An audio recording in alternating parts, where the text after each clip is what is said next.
안녕하세요. 책 한민국입니다. 오늘 소개할 책은 나를 읽는 인문학 수업. 지은이는 5분 공저입니다.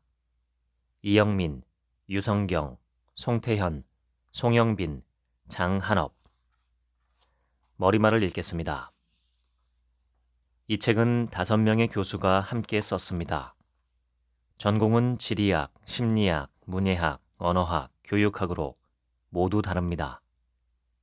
전공이 다른 교수들이 어떻게 같이 책을 쓰기로 했을까요? 5명에게 2가지 공통점이 있기 때문입니다. 첫 번째 공통점은 모두 나이가 60대 전후로 비슷하다는 것입니다.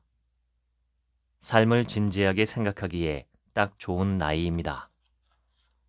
두 번째 공통점은 이화여자대학교 일반대학원 다문화 상호문화협동과정 겸임교수라는 것입니다. 우리는 다양성 사회를 살아가고 있습니다. 이런 상황에서 자신의 고유한 다양성을 인정하는 것은 타인의 다양성을 인정하는 필수 조건 중 하나라는 상호문화교육학자 마르틴 압달라 프레세유의 말은 상기할 만합니다. 오히려 수많은 변수가 자리하고 있는 인생에서 단 하나의 나를 찾을 수 있다는 생각은 착각이 아닐까 합니다. 그래서 다양성을 공부하며 인생의 7분응선을 지나고 있는 이 5명이 나는 누구인가 라는 화두로 각자 글을 써보기로 했습니다. 지리학자는 낯선 곳에서 낯선 사람과의 만남이 이어지는 여행을 통해 발견되는 나를 살펴보라고, 상담 심리학자는 정체성의 균형과 불균형 사이를 걷는 것이 인생이기 때문에 낯선 나를 수용할 용기를 가지라고 조언합니다. 문예학자는 자연에서 생태적 자기를 발견하고 좁은 자기를 넘어 넓은 자기로 나아가라고 권유하고, 언어학자는 한국인과 일본인의 인식의 차이에서 발견되는 한국인으로서 뜻밖의 나를, 교육학자는 50년 이상 지속된 단일성 교육으로 녹슨 자신을 비판적으로 성찰해보기를 권합니다. 본문을 읽겠습니다. 정체성은 고정불변의 것이 아니라 다양한 관계에서 끊임없이 변해간다는 구성주의적 관점에서 본다면 존재의 근원인 영혼을 찾기보다는 나라는 존재의 외부의 관계를 정확히 인식하는 것이 속세를 살아가는 우리의 삶에 더 도움이 될지도 모른다. 다시 말해, 내가 누구인가를 깨닫기 위해서는 나와 다른 존재들을 경험해야 한다. 다름을 접함으로써 나 역시 독특한 존재라는 것을 확인할 수 있다. 그래서 여행을 떠나야 한다.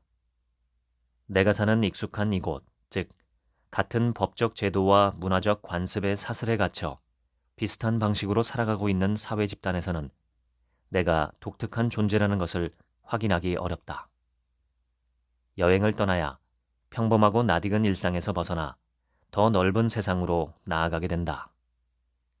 경계를 넘어 낯선 세상을 경험하는 것은 내가 결코 예사롭지 않은 존재임을 깨닫는 기회다. 장소에서 떠난 인간을 상상해보자. 가능한 일일까? 장소에서 떠난다는 것은 곧 죽음을 의미한다. 영어에 take place라는 수거가 있다. 어떤 일이 발생하다, 벌어지다 등을 뜻하는데 직역하면 장소를 갖다라는 말이다.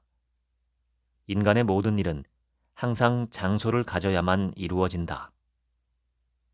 물고기가 무트로 나오면 이내 죽어버리는 것처럼 인간에게 장소는 때려야 뗄 수 없는 대상이다. 장소가 인간에게 끼치는 영향은 너무나 크다. 모든 인간 활동이 장소와 관계를 맺고 이루어진다는 사실은 삶의 중요한 사건들이 그 장소와 함께 머릿속에 저장된다는 점으로도 확인할 수 있다. 입학식이나 졸업식이 있었던 장소를 생각해보자. 그 밖에도 국방의 의무를 다하기 위해 처음으로 도착한 신병훈련소의 연병장과 막사, 취업에 성공해서 가슴 벅찬 나날을 보낸 첫 번째 일터, 첫 미팅을 했던 카페, 신혼여행의 달달한 추억들이 만들어진 여행지 등 인생의 중요한 부분들을 장식했던 그때 그 장소들은 마음속 지도에 표시되어 구체적으로 기억된다. 인문 지리학에서는 장소감이라는 개념을 중요하게 다룬다. 말 그대로 장소에 대한 느낌이나 감정을 뜻한다. 장소감은 크게 두 가지로 나누어 볼 수 있다. 하나는 제자리에 있음으로써의 장소감이고 다른 하나는 제자리에서 벗어남으로써의 장소감이다. 제자리에 있을 때의 장소감은 모든 게 낯익은 것에서 느껴지는 편안함이다. 내가 살고 있는 집이나 동네를 생각해보라. 여행에서 만나는 새로운 장소는 일상적으로 경험하는 장소와는 다른 환경이기 때문에 우리를 긴장시킨다. 한마디로 모르는 장소이기 때문에 무지에서 오는 불편함과 두려움이 우리의 의식을 장악한다. 새로운 것을 향한 기대감과 그것을 알아가는 기쁨도 함께 피어오른다. 한마디로 여행은 제자리에서 벗어나는 장소감이 극대화되는 경험이다. 낯선 것들을 만나 겪는 난관을 슬기롭게 헤쳐나가는 과정에서 잠재되어 있던 나의 능력들이 발현되기도 한다. 익숙한 일상에서는 드러나지 않던 모습이다. 그 결과 나는 무엇을 원하는 사람인지, 자존감은 어떠한지, 또는 나에게 문제는 없는지 살펴보게 된다. 나는 누구인지 자연스럽게 묻게 되는 것이다. 한때 자아를 찾으려는 사람들에게 인기 있는 여행지로 인도가 떠오른 적이 있다. 인도 문화에서 중요한 요가와 명상이 자아를 찾는 데 도움이 된다는 일부 여행가들의 주장이 호응을 얻었던 것 같다. 그런데 과연 요가와 명상으로 자기의 내면을 들여다보는 것이 온전한 자아를 찾는 데 필요 충분 조건일까? 나는 오히려 인도 사람들의 일상이 이루어지는 장소에서 색다른 모습을 경험하는 것이 자아와 내가 속한 문화 집단의 특성을 올바르게 파악하는데 더 도움이 될 것이라 생각한다. 여행의 장소를 고를 때는 그곳이 어떤 곳이고 또 그곳을 어떻게 바라봐야 할지도 부지런히 고민해야 한다. 이는 결국 나 자신을 바로 알기라는 여행의 궁극적 목적을 달성하기 위한 필수 과정이다. 인도의 핑크빛 도시 자이푸르를 여행한 적이 있다. 거리를 가득 메운 인력거와 자전거, 오토바이와 3륜차, 크고 작은 자동차들이 사방에서 뿜어내는 매연과 요란하게 울리는 경적 소리, 그 사이를 한가롭게 지나다니는 사람들과 소, 나귀, 염소, 돼지, 독수리까지 그야말로 아수라장이었다. 그런데 참 신기하게도 사고가 나지 않았다. 가볍게 부딪히는 일이야 늘 있겠지만 서로 상대방이 잘못했다고 싸우는 장면도 보지 못했다. 험한 꼴을 당하지 않으려고 정신줄을 꽉 붙들고 있는 것은 여행자인 나뿐이었다. 나의 삶터는 그들의 삶터와 어떻게 다를까? 결국 나는 누구일까? 낯선 것들을 바라보는 시선은 나는 누구인가라는 물음으로 자연스럽게 이어졌다. 그런데 꼭 멀리 가야만 새로운 것을 경험할 수 있을까? 만약 일상의 낯익은 것들을 일부러 낯설게 바라본다면, 낯익은 것들 속에 존재하는 낯섦을 의식적으로 찾아본다면 그것도 여행이라고 할 수 있지 않을까? 내가 일상생활을 하는 바로 이곳에서 연습삼아 한번 여행을 떠나보자. 그동안은 무심코 오가던 여정에서 오감의 안테나를 고추 세우고 낯익은 것을 낯설게 바라보는 연습을 해보자. 사실 여행은 별것이 아니다. 멀리 떨어진 저곳에서나 가까운 이곳에서나 낯선 것들은 당연히 낯설게 바라보고 낯익은 것들도 낯설게 바라보면서 그 속에 깊이 자리 잡고 있는 의미를 끄집어내 생각해보는 것. 그게 바로 여행이다. 다른 문화를 직접 체험해야 나와는 다른 그들을 오롯이 이해하고 비로소 낯선 곳에 던져진 나 자신이라는 존재도 무척 다르다는 것을 깨닫게 된다. 게다가 한 국가 속으로 깊이 들어가 여행을 하다 보면 세부 지역마다 환경적, 문화적 특성들이 다양하다는 사실을 확인하며 감탄할 때가 많다.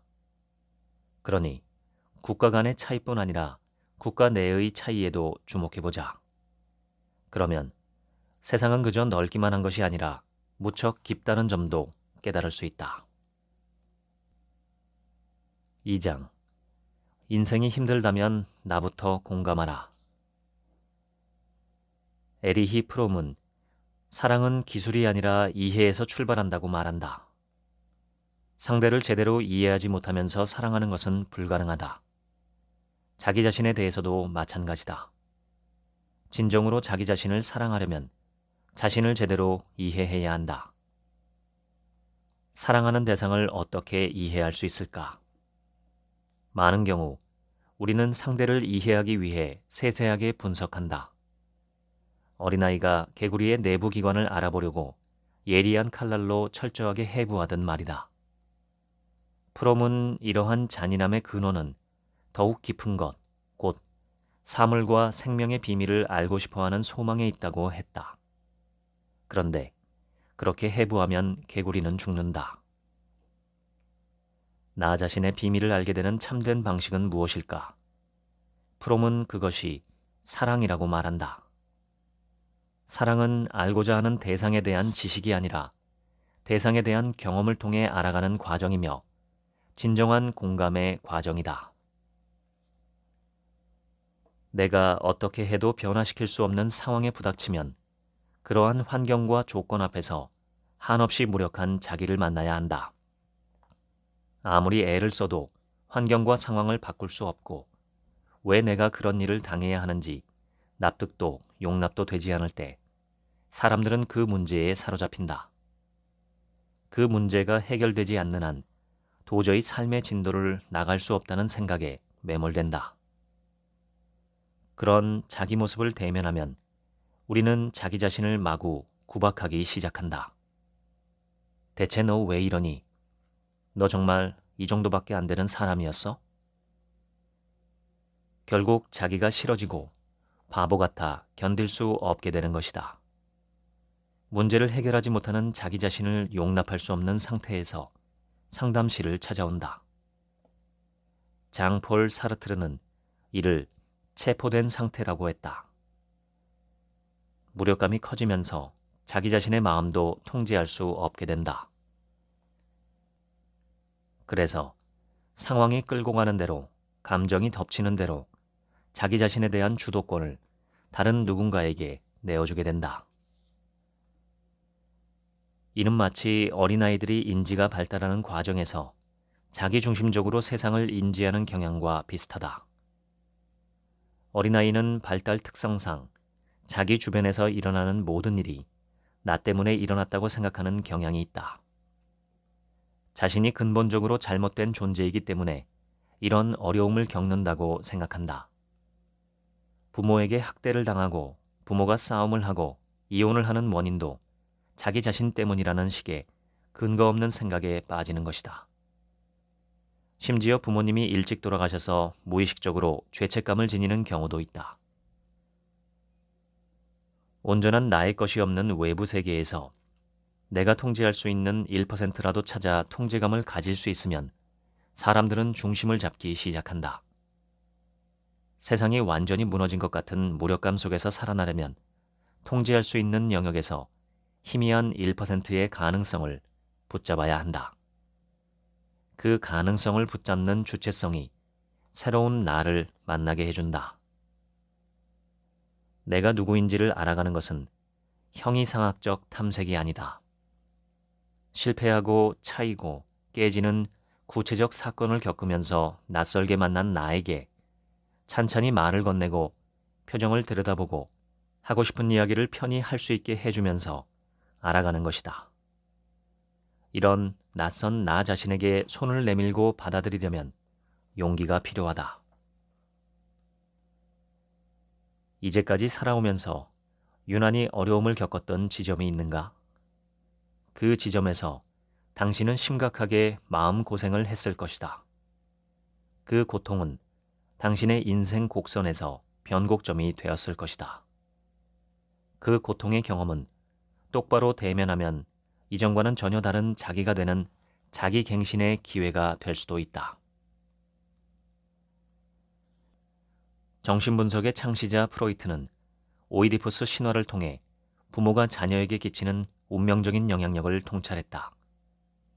프로이트의 분석에 따르면 오이디푸스 신화에서 아버지를 질투하고 배척해서 어머니를 자신의 것으로 삼고 싶어하는 것이 인간의 무의식적 소망이다. 그리고 이 원초적 소망이 해결되지 않은 오이디푸스 콤플렉스가 신경증의 원형이라고 설명한다. 근친상간으로 인간의 모든 심리 문제를 설명하다니 과학성이 매우 떨어져 보인다. 그러나 오이디푸스 신화의 상징적 의미를 생각해보면 부모가 어떤 역할을 해야 하는지에 대해 지혜를 얻을 수 있다. 오이디푸스는 그리스 신화에 등장하는 도시 테베의 왕 라이오스와 왕비 이오카스테의 아들이다. 라이오스는 이 아들이 아버지를 죽이고 어머니를 범할 것이라는 신탁을 받고 두려움에 떨다가 아들 오이디푸스를 내다버린다. 그런데 버려진 아들이 이웃나라의 왕자로 입양되었다가 똑같은 신탁을 듣고 친부라고 믿던 양부를 떠나고 만다. 결국 오이디푸스는 라이오스 왕이 자신의 친부라는 사실을 까맣게 모른 채 살해하고 미망인이 된 자기 어머니를 왕으로 맞이해 자녀들까지 낳으며 비극적 신탁은 실현되고 만다. 그런데 오이디푸스가 왕이 되어 다스리는 나라에 전염병이 돌자 원인을 찾는 과정에서 오이디푸스는 자기가 죽인 사람이 친부이고 결혼한 여자가 친모라는 비극적 사실을 알게 된다. 이 사실을 접한 이오카스테는 목을 매달아 자살하고 오이디푸스는 스스로 자기 눈을 찌르고 장님이 되어 비참한 결말을 맞는다. 오이디푸스 신화에서 주목해야 할 것은 무엇일까? 성격, 장애, 한계, 기질 등 자녀가 타고난 무엇이든 부모가 두려워해서 감당하지 못하고 외면하고 거절하면 모두에게 비극이 된다는 사실이다.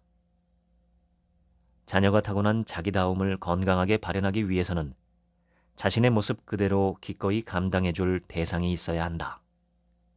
부모의 가장 중요한 역할이 그런 것이다.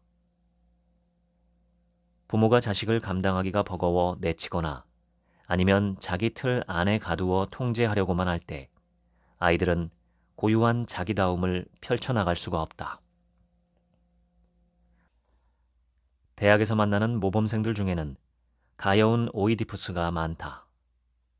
이들은 대개 성취도는 높은데 내면적으로 매우 불안하고 진정으로 자기가 원하는 것이 무엇인지 잘 모른다. 좋은 대학에 들어오는 것으로 부모의 기대를 어느 정도 충족했으니 이젠 성인으로서 자기에게 맞는 관계를 맺고 진로도 찾아야 한다. 그런데 외적 성숙에 비해 내적 성숙이 빈약하다는 사실을 깨달으면서 삶의 지반이 흔들리는 것이다. 정리하자면 부모 모두가 건강한 동일시 대상이 되지 못했던 아이들은 성인기로 접어들며 갑자기 중요한 문제로 떠오르는 나는 이제 어떻게 살아야 하는가 라는 물음에 어떻게 답해야 할지 모른다. 커다랗고 절대적 존재였던 부모가 내 앞에 놓인 문을 더 이상 열어주지 못할 때 내 안에 깊이 자리 잡은 부모의 목소리는 낮추고 내 목소리를 높여서 들어봐야 한다. 독일의 문호 요한 볼프강 폰 괴테는 인간은 모두 무언가 되고 싶어 한다. 하지만 누구도 무언가가 되려고 노력하지는 않는다라고 했다. 용기는 영어로 커리지이며 심장을 뜻하는 라틴어 코어에서 나온 말이다. 수치심 연구의 대가인 브레네 브라운에 따르면 용기의 원래 의미는 자신의 심장에 있는 것, 자기 마음을 말하는 것이다. 진정한 용기는 영웅처럼 대담함을 발휘하는 것이 아니라 자신의 가장 취약한 부분을 드러내고 마주하는 것이다. 미움받을 용기를 제안한 알프레드 아들러도 용기를 잃은 상태, 곧 낙담한 상태에서 여러 가지 문제가 발생한다고 말한다. 마음의 지하실에 가둬둔 나를 마주할 용기는 나를 있는 그대로 담아내는 대상이 있을 때 가능하다. 아이들은 상대방이 자기 마음을 훤히 들여다본 듯 제대로 비춰줄 때 내가 무서웠구나, 짜증이 났었구나 라며 비로소 자기 마음을 알아차린다. 나이가 들어 성인이 된 뒤에도 마찬가지다. 성인 역시 자기 마음을 스스로 알기는 어렵고 마음을 비춰주는 대상이 필요하다. 우울로 표현되는 감정의 이면에는 분노가 자리 잡고 있고 분노로 표출되는 감정의 내면에는 우울이 자리 잡고 있는 경우가 흔하다.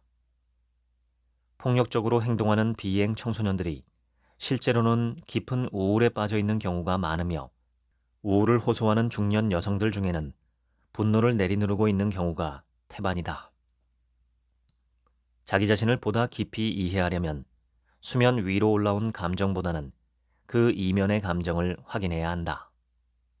1차 감정 또는 핵심 감정이라고도 하는 이면의 감정을 자각하고 표현할 때 자기 자신을 분명하게 느낄 수 있다. 인지심리치료의 대가인 앨버트 앨리스는 정신병리의 원인이 비난이라고 보았다. 자기 비난이나 타인의 비난이 마음의 지옥을 만들어내는 원동력이라고 본 것이다. 그렇다면 비난의 반대는 무엇일까? 사랑의 반대가 미움이 아니라 무관심이듯 비난의 반대는 칭찬이 아니라 수용이다. 미국에서 가장 영향력 있는 심리학자로 2번이나 지명되었던 칼 로저스는 어떤 조건을 충족시킬 때 긍정적 강화를 주는 것이 정신병리의 시발점이라고 역설했다. 내가 땡땡땡 하면 너는 좋은 사람이야 라는 명제에 길들여지면 그 조건에 맞추느라 진정한 자기는 소외되기 때문이다. 우리는 조건을 충족시키기 위한 긍정적 강화가 아니라 자신의 모습이 있는 그대로 누군가에게 받아들여지는 경험을 통해 진정한 자기 자신을 알 수 있다. 3장. 자연을 위하고 나서야 나아가 온전해졌다. 자연 또는 생태를 생각하면 대표적으로 떠오르는 작가는 장자크 루소와 헨리 데이비드 소로다. 이 두 작가 사이에는 시대적 공간적 차이가 있다. 루소가 주로 프랑스에서 활동한 18세기 작가라면 소로는 19세기의 미국 작가다. 이 두 작가의 가장 큰 공통점이 있다. 바로 두 사람 모두 자연을 사랑하고 작품 속에서 탁월하게 자연을 묘사했다는 사실이다. 학교 교육을 제대로 받지 못했던 루소는 20대 초중반기에 프랑스 알프스 산기슭에 위치한 정원이 딸린 바랑 부인의 집에서 돌봄을 받으며 정서적으로 안정되고 독학으로 다양한 학문을 연마한다. 훗날 루소가 문학뿐 아니라 정치학, 사회학, 철학, 교육학, 식물학 등 다양한 분야의 발전에 기여한 사상가로 인정받게 된 것은 이 시기에 진지하게 연구한 영향이 크다. 이곳에서 루소는 아름다운 자연을 만끽하며 행복한 생활을 누렸고 그는 이 행복이 지속되기를 소망했다. 자연은 루소에게 행복의 공간일 뿐 아니라 신을 만날 수 있는 최적의 공간이기도 하다. 그는 자신이 성당에 있을 때보다 자연에 있을 때 신을 진정으로 경배할 마음을 느낀다고 말했다. 나는 모든 책을 덮어버렸다. 모든 사람의 눈앞에 펼쳐진 책이 딱 한 권 있는데 그것은 자연이다. 이 위대하고 숭고한 책에서 나는 그 책을 만드신 신성한 저자를 섬기고 숭배하는 법을 배운다. 누구든 이 책을 읽어야 한다. 이 책은 어떤 인간이라도 이해할 수 있는 언어로 쓰여 있다. 루소. 루소에게 자연은 신 안에 존재하고 이와 동시에 신은 세상을 초월해 존재한다. 신은 만물의 창조자다. 그런데 그의 종교는 전통적인 기독교 유신론과는 다른 자연 종교다. 이 글이 수록된 에밀이 출간된 후 소르본 대학교 신학부가 이 책을 고발했다. 파리 최고법원은 루소에게 유죄 판결을 내렸고 그의 책은 불살라졌다. 이어서 루소에게 체포령이 떨어졌고 루소는 프랑스를 떠나 유럽의 이곳저곳으로 유랑하며 망명 생활을 해야 했다. 월든에 담겼듯 소로 역시 루소와 마찬가지로 타인의 기준으로 살 것이 아니라 자신의 기준으로 살아야 한다고 강조하며 독립적이고 주체적인 자아를 추구했다. 소로는 타인이 규정하는 나, 타인의 평판에 따라 사는 삶이 아니라 자신이 중심을 잡고 살아가는 삶을 추구했다. 자연에 있을 때 인간은 진정한 자기를 대면할 수 있다. 그런데 소로는 왜 월든으로 갔는가? 그는 월든에서 자신이 월든 호숫가에서 생활한 이유를 다음과 같이 밝혔다. 내가 숲속으로 들어간 것은 인생을 의도적으로 살아보기 위해서였으며 인생의 본질적인 사실들만을 직면해 보려는 것이었으며 인생이 가르치는 바를 내가 배울 수 있는지 알아보고자 했던 것이며 그리하여 마침내 죽음을 맞이했을 때 내가 헛된 삶을 살았구나 하고 깨닫는 일이 없도록 하기 위해서였다. 나는 삶이 아닌 것은 살지 않으려고 했으니 삶은 그처럼 소중한 것이다. 소로가 보기에 현실에서는 많은 사람이 비천하게 살고 있었다. 우리의 인생은 사소한 일들로 흐지부지 헛되이 쓰이고 있다. 우리는 지나치게 많은 일에 관심을 갖고 지나치게 많은 일을 하며 살아간다. 소로가 독자에게 권고하는 것은 단순한 삶이다. 간소하게, 간소하게, 간소하게 살라. 제발 바라건대 여러분의 일을 2가지나 3가지로 줄일 것이며 100가지나 1000가지가 되도록 하지 말라. 인간 중심주의를 비판하며 인간 중심적 세계관에서 생태 중심적 세계관으로 전환할 것을 촉구한 대표 사상이 심층 생태론이다. 인간 중심주의를 비판하고 생태 중심주의를 중시한 심층 생태론은 노르웨이의 철학자 아르네 네스가 주창했다. 네스는 매우 독특한 삶을 산 생태 철학자다. 오슬로 대학교의 학생 시절부터 그를 주목해온 교수가 은퇴하면서 자신의 후임 교수 자리에 지원하라고 강력히 권고했을 때 네스는 산과 약속에 있다는 터무니없어 보이는 이유를 대며 그 제안을 거절했다. 그러나 교수는 일단 지원하고 나서 그 자리를 원하지 않으면 산에서 자유롭게 살아도 된다고 네스를 설득했다. 네스는 11살 무렵 노르웨이 중부에 있는 할링스카르베트 산에 다녀온 후 그 산의 꼭대기에 사는 꿈을 갖고 있었다. 그리고 25살이 되던 해에 해발 2000m에 위치한 할링스카르베트 산 꼭대기에 작은 오두막집을 짓고 자연과 함께 살고 있던 터였다. 네스는 고심 끝에 스승의 제안을 받아들여 교수 임용에 지원했고 결국 그는 1939년 27살의 나이로 노르웨이 최연소 철학과 정교수가 되었다. 그는 산과의 약속을 포기하지 않은 채 교수직을 수행했다. 대학교 업무를 화요일 저녁부터 수요일 저녁 식사 전까지로 몰아넣고 화요일에 산에서 내려가 기차를 타고 오슬로로 가서 교수로서 학과 업무를 처리하고 강의를 한 뒤 수요일 저녁에 다시 기차를 타고 산으로 되돌아오는 방식으로 생활했다. 소로가 2년 2개월 2일을 월든 호숫가 작은 집에 살았다면 네스는 거의 평생을 할링스카르베트 산 꼭대기의 오두막집에 살았다. 네스가 스피노자에게서 이어받은 사상의 요체는 우리는 모든 생명체가 하나라는 사실을 깨달아야 하며 전체는 단일하고 독립된 개체에 의존하고 개체는 전체에 의존한다는 가르침이다. 간디 역시 스피노자와 마찬가지로 모든 생명은 본질적으로 하나라고 생각했다. 간디는 자신이 사는 암자에 심지어 침실에 뱀이나 전갈, 거미가 들어와도 그대로 두었다고 한다. 간디는 인간과 다른 생명체의 공존 가능성을 믿었다. 간디에게는 이미 생물권 평등주의 사상이 있었던 것이다. 간디에게 비폭력의 힘을 기르기 위한 가장 기초 방법은 모든 생명이 본질적으로 하나라는 믿음을 갖는 것이었다.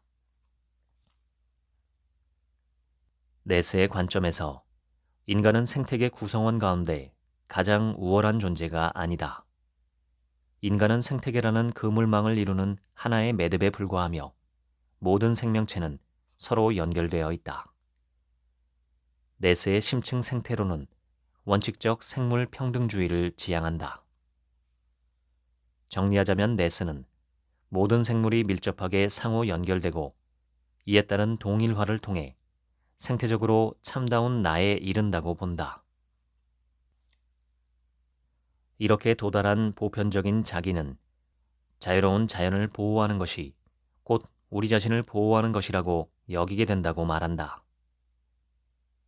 모든 생명체와 긴밀하게 연결되어 있는 인간은 다른 생명체에 대해서도 동료의식을 가지고 책임을 져야 한다고 주장한다. 그는 개인적으로 검소한 생활과 에너지를 절약하는 삶을 실천한다. 불을 켜는데 성냥 한 개비를 여러 번 사용한다. 한겨울에도 산꼭대기에 있는 자신의 집 실내 온도를 섭씨 10도 초반으로 유지한다. 설거지를 하지 않는다. 불교 수행자들이 전통적으로 실행해온 바로공양 식사법을 사용한 것이다. 승려들은 식사 때 자신의 음식을 남김없이 먹고 그릇에 물을 조금 부어서 그릇을 깨끗하게 닦은 다음 그 물마저 마신다. 그렇게 하면 음식 쓰레기를 전혀 남기지 않고 설거지에 사용되는 에너지도 절약할 수 있다. 네스가 추구하는 나는 좁은 자기를 넘어선 보편적 자기다. 다시 말해 네스는 온 인류와 생명체를 나와 동일시하고자 한다. 네스가 추구하는 자기 실현은 궁극적 근본적으로 모든 생명은 하나임을 깨닫고 나를 모든 생명체와 동일시해서 함께 살아가는 것이다. 타인을 위한 삶, 다른 생명체를 위한 삶, 온 인류와 온 생명체를 위한 삶은 궁극적으로 자기를 위한 삶이며 자기 실현을 위한 삶이다. 5장. 나란 누구인가에 관한 단 하나의 정답은 없다. 2021년 프랑스 여론조사기관 입소스는 전 세계 28개국 2만 3천여 명을 대상으로 12개 항목에서의 갈등 수준을 알아보았다. 한국은 이념, 빈부, 성별, 학력, 정당, 나이, 종교, 무려 7개 항목에서 갈등 수준이 가장 심각했다. 이렇게 갈등 수준이 높다는 것은 한마디로 나와 남, 우리와 그들 사이가 좋지 않다는 뜻이다. 이처럼 관계가 좋지 않으면 막대한 사회적 비용을 치러야 할 뿐 아니라 국가와 사회의 통합에도 큰 장애가 된다. 20세기 중반 이후 한강의 기적을 이루는 과정에서 과도한 민족주의, 인종주의, 배금주의 등이 전염병처럼 한국 사회에 퍼졌다. 이런 전염병은 나 또는 우리 안에 잠복해 있다가 기회만 되면 차별이라는 형태로 그 모습을 드러낸다. 표준 국어 대사전에서는 갈등을 두 가지 이상의 상반되는 요구나 욕구, 기회 또는 목표에 직면했을 때 선택을 하지 못하고 괴로워함 또는 그런 상태라고 정의한다. 한국 사회는 매우 빠르게 변화한다. 1945년부터 1987년까지 고작 40여 년 동안 해방, 남북분단, 6.25 전쟁, 개발 독재, 산업화 등을 경험했다. 1987년 이후 30여 년 동안에는 외환 위기와 정치적 반동을 극복하고 민주주의를 강화해서 선진국 대열에 합류했다. 영국이 200년, 미국이 150년 동안 이룬 변화를 한국은 불과 두 세대 만에 이루었다고 평가하는 사람도 있다. 그런데 이렇게 변화 속도가 적응 속도를 훨씬 앞서가니 다양한 가치 사이에 갈등이 일어난다. 한국의 자살률은 2020년 인구 10만 명당 24.1명으로 OECD 국가 중 1위다. 더욱 부끄러운 점은 한국이 2003년부터 2020년까지 자살률 상위 3위 아래로 떨어진 적이 없다는 사실이다. 자살하는 사람이 많다는 것은 그 사회가 그만큼 건강하지 못하다는 뜻이다. 국내에 2019년 기준 222만 명의 외국인 주민이 살고 있다. 이는 남한 인구의 4.3%에 이르며 충청남도 도민보다도 많은 숫자다. OECD에서는 외국인, 이민 2세, 귀화자 등 이주 배경 인구가 총 인구의 5%를 넘으면 다문화 국가로 분류한다. 이 기준에 따르면 한국은 여러 국가, 민족, 종교 집단들이 모여 사는 사회, 곧 다문화 사회에 근접했다고 할 수 있다. 외국인 노동자는 외국인 주민 중에서 가장 큰 비중을 차지한다. 오늘날을 살아가는 우리 모두는 다문화적 인간이어야 한다. 그런데 다문화적 요소를 배제한다면, 다시 말해 다양성을 온전히 수용하지 못한다면 어떤 대가를 치러야 할까? 소수 집단을 부당하게 대하면 그러한 대우를 받는 개인뿐 아니라 그들이 속한 사회 전체가 큰 손실을 입는다. 일반적으로 외국인 주민의 비율이 10% 내외가 되면 내국인과 외국인의 갈등이 본격화된다고 한다. 한국의 경우에는 2019년 기준 외국인 주민이 4.3%에 불과해 갈등이 완전히 표출되지는 않았다. 하지만 최근 추세를 살펴보면 이들의 비율은 계속 높아질 전망이다. 조만간 내국인과 외국인 주민 사이에 심각한 사회적 갈등이 야기될 것이다. 사람의 정체성은 사물의 정체성보다 복잡하다. 사람의 정체성은 객관적, 논리적인 것뿐 아니라 주관적, 심리적인 것까지 포함하기 때문이다. 관계성은 누군가의 정체성이 다른 사람과의 관계 속에서 결정되는 것을 말한다. 부모라는 정체성은 자식이 있어야 생기고 남편이라는 정체성은 아내가 있어야 생긴다. 남자라는 정체성도 여자가 있어야 생기는 것이다. 정체성의 특성들을 고려하지 않은 채 정체성을 단일하고 고정적인 것으로 생각하고 나의 정체성을 기준으로 다른 사람의 정체성을 평가하려 한다면 그것이야말로 차별이다.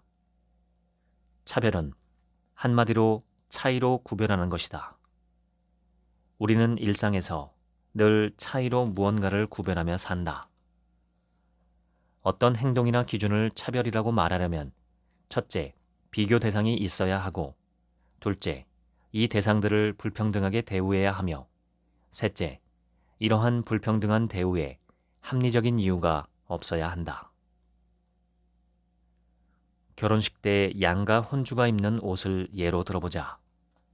아버지는 양복을 입고 어머니는 한복을 입는다. 부부가 이렇게 옷을 달리 입는 데는 합리적인 이유가 없다.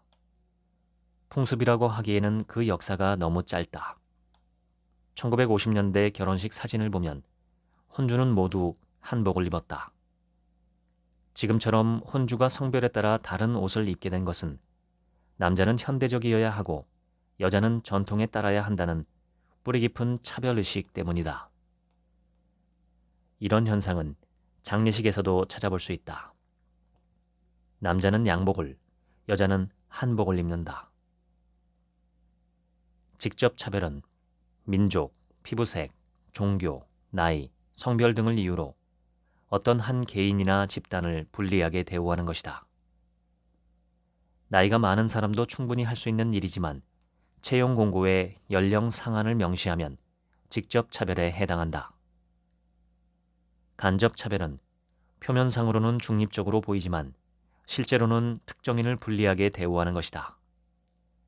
어느 백화점에서 업무 중 직원의 모자 착용을 금지한다면 이는 무슬림 여성처럼 집 밖에서는 반드시 히잡을 써야 하는 여성들의 백화점 취업 자체를 가로막는 간접 차별이다. 괴롭힘은 차이를 이유로 사람의 인격을 모독하거나 불쾌하게 만드는 것이다. 상대적으로 약한 피해자들은 강제로부터 무시, 차별, 배제 등의 부당한 대우를 받기 쉽고 그때마다 정체성에 대해 고민하게 된다.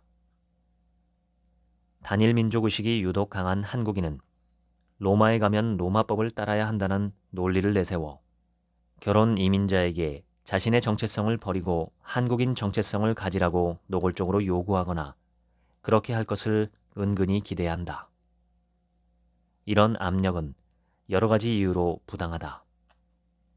2019년 노벨문학상 수상자인 페터 한트케의 말처럼 다른 사람의 뿌리를 뽑는 것은 가장 나쁜 죄임을 명심해야 한다. 많은 이민자 자녀가 나는 한국인인가 베트남인인가 같은 정체성 혼란을 겪는다. 이때 우리는 너는 한국인이면서 베트남인이야 라고 말해주어야 한다. 나는 다양한 나를 받아들일 수 있는 사람인가? 그리고 다른 사람을 있는 그대로 이해할 수 있는 사람인가? 그렇지 않다면 자신의 머릿속에 고정관념과 편견이 있다는 사실을 인정하고 그러한 생각에서 벗어나려고 노력해야 한다. 단군 신화를 연구하는 학자들은 고조선을 환웅으로 상징되는 이주 집단이 웅녀로 대변되는 토착 집단을 정복하고 동화시키는 과정에서 성립된 국가로 본다. 한양대학교 교육학과 차윤경 교수는 단군 신화야말로 우리 민족이 다문화로 형성됐음을 말해준다. 단군 신화는 다문화의 상징이다. 널리 인간을 이롭게 한다는 고조선의 건국이념, 홍익인간도 오늘날 지구촌 시대에 딱 맞아떨어지는 가치관이라고 역설한다. 정신건강의학과 전문의 배문호는 상호 주관성을 두 사람 사이나 어떤 집단에서 한 사람의 주관적 경험이 다른 한 사람의 주관적 경험에 영향을 끼치고 그 반대도 성립하는 대인관계 과정이라고 정의한다. 상호 주관성이 나타나려면 결국은 공감이 필요하다. 어원에 따르면 공감은 타인의 느낌 안으로 들어간다는 뜻이다. 동정이 누군가와 감정을 공유한다는 의미에서 정서적 영역에 속한다면 공감은 누군가의 감정을 추론한다는 의미에서 인지적 영역에 속한다. 미학, 철학, 심리학, 사회학 등 여러 분야의 학자들이 동정보다 공감에 더 큰 관심을 갖는 것은 바로 공감의 인지적 측면 때문으로 보인다. 미국의 사회학자 밀턴 베넷은 공감을 상상으로 타인의 경험에 지적, 감정적으로 동참하기로, 동정을 상상으로 자기 자신을 타인의 자리에 갖다 놓기로 정의한다. 동정은 타인과의 경험의 유사성을 전제하고 타인 대신 자신이 그 경험의 자리를 차지한다. 타인은 자리가 없어지므로 자율성을 잃어버린다. 반면에 타인의 경험에 동참하는 것, 즉 공감은 타인을 다른 사람으로 대체하는 것이 아니기 때문에 타인의 자율성을 그대로 유지할 수 있다. 타인의 머리와 마음속으로 들어가 마치 자신이 타인인 것처럼 그의 경험에 동참하고 타인의 경험은 자신의 경험과 상당히 다를 수 있다는 것을 인식해야 가능한 일이다. 이런 과정을 흔히 관점 수용이라 한다. 몽골에서는 좋은 양 한 마리를 잡아서 진하게 국을 끓여 산모에게 준다. 자연산 송이버섯을 넣기도 한다. 여기에 우유차를 곁들이면 산모에게는 최고의 보양식이다.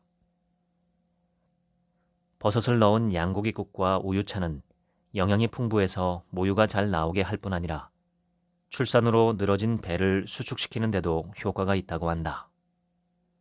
그러니 한국인 시어머니가 자신의 출산 경험을 토대로 몽골인 며느리에게 미역국을 끓여준다면 그것은 동정이다. 몽골인 며느리에게 양고기국과 우유차를 끓여주는 것이 진정한 공감이다.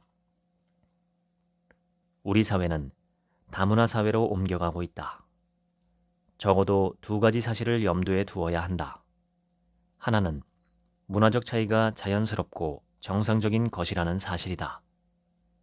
다른 하나는 문화 차이가 풍요의 원천이라는 사실이다. 세계 4대 문명 발상지, 즉 이집트, 메소포타미아, 인더스강 유역, 황허강 유역은 강수량의 차이 때문에 수시로 범람해서 주변에 살던 사람들은 홍수에 대비해야 했다. 그 결과 다른 지역보다 먼저 문명을 발달시킬 수 있었다. 세계 4대 패션 도시로 불리는 밀라노, 파리, 런던, 뉴욕은 여러 민족이 공존하는 다민족 도시다. 이 도시들에는 다양한 의상이 공존하고 그 의상들의 차이가 새로운 의상을 구상하고 제작하는 데 원동력이 되고 있음을 누구나 인정한다. 다른 사람의 정신 속에서 무슨 일이 일어나고 있는지를 잘 살피지 않았다고 해서 사람이 불행해지는 경우는 거의 없지만 자신의 정신의 움직임들을 주의 깊게 잘 살피지 않는 사람은 반드시 불행해지게 된다. 마르쿠스 아우렐리우스. 이 말에서 아우렐리우스가 강조하는 것은 자기 마음의 움직임을 조심스럽게 지켜보라는 것이다. 아우렐리우스가 그랬듯이 21세기의 우리 역시 새로운 시대에 있어야 할 자신이 어떠한 마음가짐을 가져야 할지 생각해 보았으면 한다. 지금까지 나를 읽는 인문학 수업 읽어드렸습니다. 지금부터는 제 얘기입니다. 5분의 교수님이 공조한 이 책의 핵심 키워드는 나입니다. 나를 아는 것이 왜 중요한지, 그리고 어떻게 해야 나를 알 수 있을지에 대한 책입니다. 나의 외모를 보는 가장 쉬운 방법은 거울입니다. 그래서 인간은 특히 거울 보는 것을 좋아하죠. 거울은 외모를 확인하는 쉽고도 정확한 방법입니다. 그런데 마음을 보여주는 거울도 있다면 얼마나 좋을까요? 그런 거울이 실제로 있습니다. 그것은 바로 타인입니다. 인간의 마음은 거울 같아서 서로의 모습을 비추어 보여줍니다. 몸을 보여주는 거울은 빛의 반사를 통해 우리 눈으로 직접 우리 모습을 확인할 수 있지만 마음을 보여주는 거울은 물리적인 빛의 반사가 없고 타인의 반응을 통해 볼 수 있습니다. 거울도 깜깜한 방에서는 아무것도 볼 수 없습니다. 내 모습을 반사해주는 빛이 있어야만 내 외모를 볼 수 있습니다. 마음의 거울도 상대의 반응이 있어야 나의 정체성과 특징, 개성을 확인할 수 있습니다. 무반응과 무공감인 타인은 아무것도 반사하지 않는 컴컴한 방 안의 거울과 같습니다. 꼭 타인만이 우리 마음의 거울은 아닙니다. 인간이 아닌 동물이나 이 세상 만물도 우리의 마음을 비추는 거울과 같습니다. 깊은 슬픔에 빠진 사람에게는 반려동물들이 주는 위로가 대단히 크다고 합니다. 어떤 이는 고통을 겪을 때 대자연이나 야생 동식물들의 모습을 통해 위로와 격려를 받기도 합니다. 어찌 보면 인간의 마음은 태양 같습니다. 나 아닌 모든 것에 내 마음의 빛을 비추고 반사되어 오는 빛을 통해서 스스로의 존재를 확인합니다. 이심전심이라는 말이 있죠. 마음끼리 서로 통한다는 말입니다. 살다 보면 분명 말이나 행동이 아니라 오직 마음만으로도 서로 통하는 경우가 있습니다. 마음 또는 정신이야말로 인간을 인간답게 구분짓는 가장 큰 특징이며 인간은 머리로 이익을 얻고 마음과 정신의 힘으로는 삶의 보람과 기쁨을 얻습니다. 머리 좋은 사람은 똑똑한 사람입니다. 하지만 똑똑하다고 반드시 좋은 사람은 아니라는 것을 아마 잘 아실 겁니다. 오히려 똑똑한 사람이 마음을 똑바로 챙기지 못하면 그 똑똑함을 이용해서 자신과 세상에게 큰 불행을 야기하는 경우가 있습니다. 좋은 마음, 현명한 마음, 착한 마음이 없는 사람이 똑똑하면 온 세상에 불행이 됩니다. 우리가 나는 누구인지 묻고 그 답을 찾고자 하는 이유는 잘 살기 위해서입니다. 한 번뿐인 삶을 최대한 가치 있게 만들고자 함이죠. 그 첫 번째 단계는 나를 알아가겠다고 결심하는 것입니다. 어쩌면 평생 살면서 자기 자신을 가장 모르는 사람은 나 자신일지도 모릅니다. 대부분 나는 나 스스로 잘 안다고 믿습니다. 그런데 우리 의식의 95% 이상은 무의식 또는 잠재의식 속의 나입니다. 그 부분을 잘 아는 사람은 거의 없죠. 따라서 대부분의 사람이 자기를 모르고 살다 가는 셈입니다.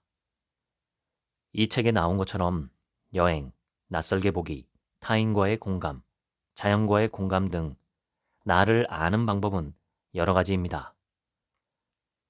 그러나 나를 아는 첫 단계는 내가 평생 나를 가장 잘 알아가고 위해주는 친구가 되겠다고 결심하는 것입니다. 나의 가장 좋은 친구는 나 자신입니다. 두 번째 단계는 자아 성찰입니다. 다르게 표현하면 자아 관찰입니다. 내가 나를 끊임없이 관찰하고 직시하고 의문을 던지며 알아가는 것입니다. 나의 생각과 감정과 언행에 대해서 스스로 의문을 품고 질문하고 성찰하는 것은 생각이 아니라 사유의 과정입니다. 일상생활에서든 여행을 가서든 평화로울 때든 위태로울 때든 언제 어디서나 나 스스로를 철저하게 관찰하고 성찰하는 연습을 하는 것입니다. 저도 날마다 이 연습을 하는데 하면 할수록 자기 이해와 자기 자신과의 친밀함이 커지는 걸 느낍니다. 그 느낌은 참 좋습니다. 나를 알아가면 알아갈수록 삶에 대한 막연한 불안감이나 답답함은 줄어들고 스트레스도 사라집니다. 세 번째 단계는 더 바람직한 나의 모습과 정체성을 창조하는 일입니다. 아주 작은 점에 있어서라도 현재의 나보다 더 나은 모습을 꿈꾸고 그것을 현실에 창조하기 위해 노력할 때 날마다 더 나은 나로 깨어날 수 있습니다.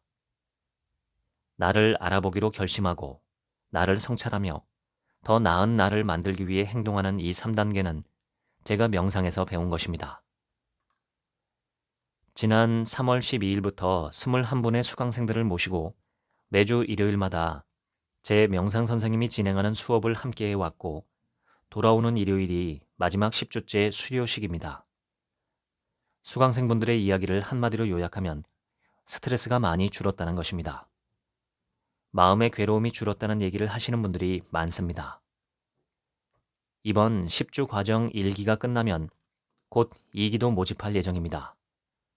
이 과정을 들으시면 나를 아는 것이나 심신 건강에 큰 도움이 되리라 확신하여 저는 추천합니다. 저는 이 수업이 제 인생에 큰 도움이 되었습니다. 조만간 모집 공지를 올리겠습니다. 강의에 참여하시려면 시간과 에너지와 수강료를 쓰셔야 하지만 몇 배나 남는 장사라고 저는 믿습니다. 나를 아는 것은 정말 도전해 볼 만한 가치가 있는 일입니다. 지금까지 책 한 민국의 하루치 생각이었습니다. 감사합니다.